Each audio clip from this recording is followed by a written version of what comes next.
Hello, it's Sparrow from Sparrow's Dreads again. Finishing off my tutorial on how I dye wool roving for making wool dreads. In the first video I covered sort of basics making the dye out of strawberries and raspberries and blueberries and boiling it, and then I put the roving in the pot and let that boil and whatnot there.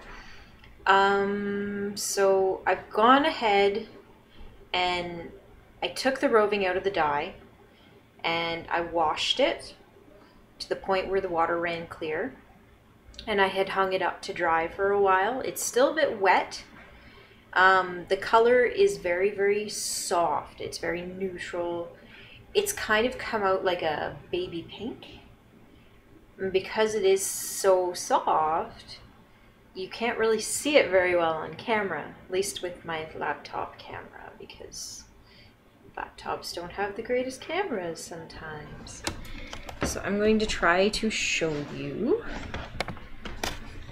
I don't know if you can tell very well for the colors and whatnot, but it's a really, really pale, it's a cross between like baby pink and cotton candy pink, which I'm actually quite happy with, and it's still a bit wet, so I'm really happy. I didn't burn it, it didn't rove itself together, which is cool. And that's something, I don't know if I mentioned that in my first video, but when you're boiling it, I let it boil for probably about an hour and a half without really playing with it too much, because the problem with wool is when it's raw, it has a habit of wanting to felt anytime the temperature changes.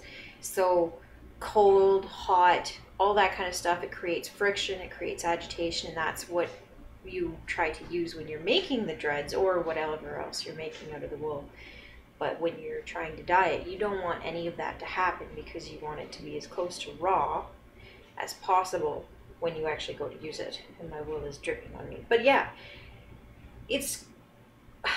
I'm going to try and get a picture of it in the daylight, because my light here is kind of yellow and it's gotten dark out because I had to, we ate supper, I put my child to bed, life goes on, right? But yeah, at this point, this is perfectly good enough for you to start using and, sectioning off and making into dreads.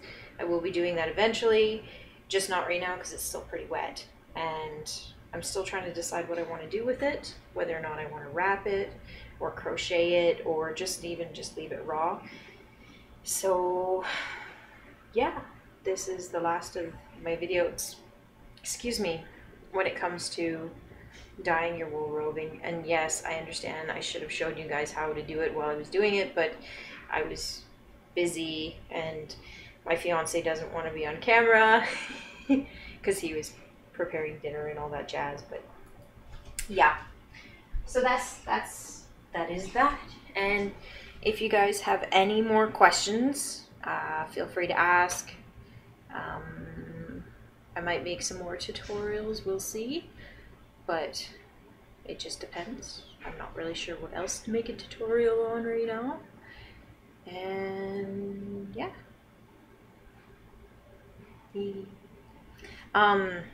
Again, check out my Facebook site. Make yourself a friend of mine. I like friends. It's like high school, but with less drama, and the more friends you have, the better you feel. You know how that goes.